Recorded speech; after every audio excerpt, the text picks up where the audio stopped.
and we're inside Hatch Recital Hall with Vijay Iyer. After last night's incredible performance at Kilbourne, now you're at Hatch Hall. Vijay, welcome back home. Thank you. Pleasure to be here. And the name of the new album on ECM Records is called? Mutations. That's right. I'm laughing because there's a guy walking around talking in the back. Oh, yeah. Well, hope that's all right. it's live radio for the TV. The album's called Mutations. It's a project. It has some solo pieces and a larger piece with a string quartet, plus me on piano and electronics. And you went to school at Fairport, correct? Yes, FHS. Class of 88.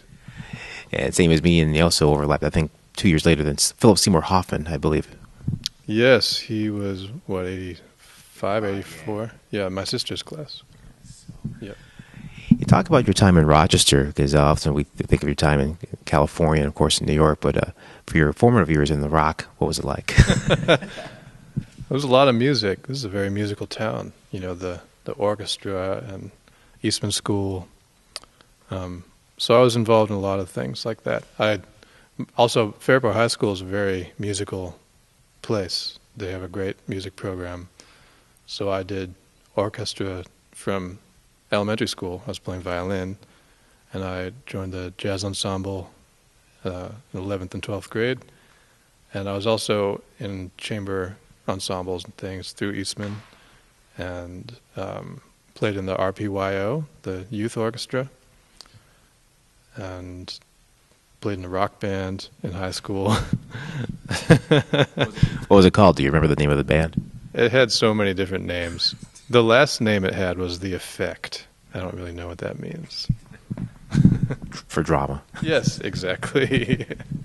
We're speaking with Vijay Iyer here on Member-Supported Jazz 90.1. Back in January of this year, he spoke at the APAP conference about the work in Harlem that you were doing. Can you explain more about that? Because that speech was so encouraging and just so inspirational for folks who may not know the work that was going on back at that time.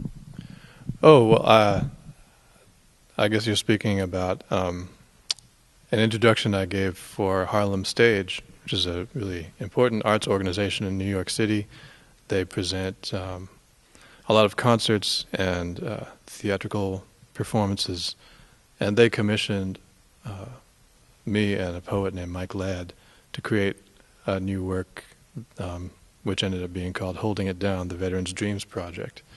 We collaborated with veterans from the wars in Iraq and Afghanistan, and specifically veterans of color, and just listening to them tell their stories, talking specifically about their dreams. And basically we built this massive project with them, and they presented it. So they're just an important organization that's community-focused and that dares to invest in innovative artists of color. Not to be traditional, but to be modern and to try to think about the future and create something new. That's a rare thing in America. You don't see many arts organizations dedicated to that mission alone, to fostering new work by people of color. And that's an important part of my perspective as an artist in this country. That fuels what I do and it informs what I do. We're speaking with Vijay Iyer here on Member-Supported Jazz 90.1. Vijay, you didn't go to music school. You had another trajectory, you had another path you're going on. What was that for your undergrad work and graduate work? That was a long time ago now, but I didn't know that I could be a musician. I'll put it that way. I didn't know that the world would let me do this. So when I left high school, I went to college and majored in physics and math. I was reasonably good at those things, at sort of quantitative stuff and logic and stuff like that. So I got involved in physics, and I actually entered a PhD program in physics, which I then quit. So basically what you're asking me is how many things have I quit? I've quit a lot of things. I quit physics. And then after quitting physics, I was able to create my own doctoral program at UC Berkeley, which was focusing on the cognitive science of music. But I did that while also being an artist and basically creating and performing and collaborating with other artists. That's been my main priority for about 20 years. We're speaking with Vijay Iyer here at member-supported Jazz 90.1. He'll be playing two shows tonight, 5:30 and 7:15. Vijay, as we talk about things, and we're so proud of all the accomplishments that you've done, and now the MacArthur Fellowship, and talk about that when you got that phone call. Can you explain what your feelings must have been like? It's basically what you would expect, which is, yes, I had to sit down. My heart was beating pretty fast, and I was pretty incredulous. I'd been in touch with the foundation before because I'd written letters for other people and suggested names to them, but I didn't know that I was in the running, and so it was a really nice surprise. We're speaking with Vijay Iyer here on Jazz 90.1. You have a new project in the works that we got a little sample of last night. Can you tell us more about it? Well, actually, there's a couple things in the works. We're about to record a new trio album, which will be the third with this band, with Marcus Gilmore on drums and Stefan Crump on bass. And this will be for ECM Records. So literally tomorrow, when I get back, I'm going straight to the studio.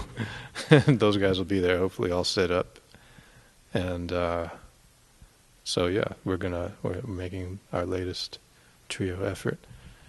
But also, we're going to be mixing a new project that I composed for a chamber ensemble that was performed live as a live soundtrack to a film that was made by a friend of mine named Prashant Bhargava. The film is called Radhe Radhe, and that will be released on DVD and Blu-ray in the fall, also on ECM. So I'm really excited to have all these opportunities to get this work out into the world. We're speaking with Vijay Iyer here on Jazz 90.1. Vijay, I always enjoy your albums because it's such a journey. In some albums you've had tunes from Duke Ellington to Heat Wave and Michael Jackson, and then your own recorded work. And now you're ECM, with folks that have recorded ECM, Paul Bly and Chick Corea, of course, and Keith Jarrett, now you. What's it like being a part of that label with ECM Records? Well, it's a major history. It's been around for more than 40 years, and it's been a pretty pivotal part of the recent history of this music.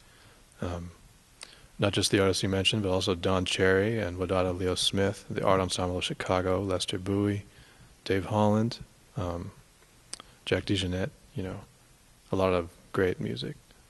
So I'm just honored to be in the presence of all of that and to be a part of that lineage. I never saw it coming, so it's just a nice honor. A local kid from Fairport, New York gets to step into that stream. That's great. Speaking with Vijay Iyer here on Jazz 90.1. That said, Vijay, we can't thank you enough, and we're so proud of you, all the things you're doing. And it always seems like every time something happens, you seem completely, totally taken aback and surprised by it. Yeah, I guess that's kind of the way a lot of these things have happened. It's not that I didn't try. I've been working pretty hard. But I work on the work itself, on the music, and then it's just nice to realize that people are hearing it, because you never really know what kind of impact you're having in the world. So it's nice to be heard and nice to be able to build on what I've been doing. In a way, sometimes it's easy to feel, especially in a kind of like social media engrossed kind of culture, that the world has amnesia. We don't even remember what happened 6 months ago, let alone like contemplating somebody's whole body of work over 20 years, for example. So it's nice to see that there are still people who see and hear things long term and see how you've developed a body of work over the years. That's sort of how it was with Harvard when they chose to take me on. That it was really recognizing everything that I've done over all this time. Not just the latest thing, or the last album, or whatever like the new YouTube clip is or something, but actually like, oh, I've collaborated with all these people and created things together with them, and it adds up to something. More than I even realize sometimes, because I don't do it with the mission of trying to prove anything or trying to make myself look good. I do it because it's meaningful to me, and I think it will be meaningful to others. We're speaking with Vijay Iyer here on Jazz 90.1, and you opened the door with a question I was going to ask you about the Harvard situation. What's it like to be in that faculty and teach these kids and have Herbie Hancock come? And what's that like? All that has been great. I mean, the students are stellar, as you can imagine, and they think very deeply, and they're very hard workers. And the faculty, no slouches either. Got to hang out a bit with Henry Louis Gates and with Homi Bhabha, and with the president of Harvard, Drew Faust, who's a great historian. And a lot of stellar folks around there. Stephen Greenblatt, and then, and Lawrence Bobo, a really important sociologist. Yeah, I could just rattle off names all day. They have some bold-faced names over there. But it's also nice to actually get to commune with these folks and hear what they have to say and bounce ideas off of them. And then Herbie Hancock came and gave the Norton lectures this last semester, so he was around for several weeks, and I got to hang out with him quite a bit. And I introduced one of the lectures, as you may know. It's on YouTube, and it seems like every musician has seen it for some reason. So that's nice. And it's hard to, how do you introduce Herbie Hancock? I mean, I've been listening to him for more than 30 years. So what do you say? This guy's pretty good, But I tried to make sure that people understood the breadth of what he's done, and tried to put that in the perspective of Buddhism, because that's what he was talking about that day. But he's really a great person. Just, I didn't really know what to expect from him as a person, but he's really grounded, really sharp, very knowledgeable about all kinds of things, cares about the world, and cares about people, and he really listens. So it was a nice, he doesn't have to be like that. He could be, he's a celebrity, so he doesn't have to really be present for you, but he is. He really is. He's very grounded in that way. We're speaking with Vijay Iyer here at member-supported Jazz 90.1 as he gets ready for his sound check and his 5:30 and 7:15 shows. Vijay, again, we can't thank you enough. We're so proud of you, and thank you for taking jazz further. Well, thank you for supporting it for all these years. I remember those guest spots I had with you on the radio in that bunker over there where you guys are late at night. Was it like 2 a.m. I came by or something? Well, you've come a long way. Look at you now. Look at us. Yeah. We're doing it. Oh, man, thank you. Thank you.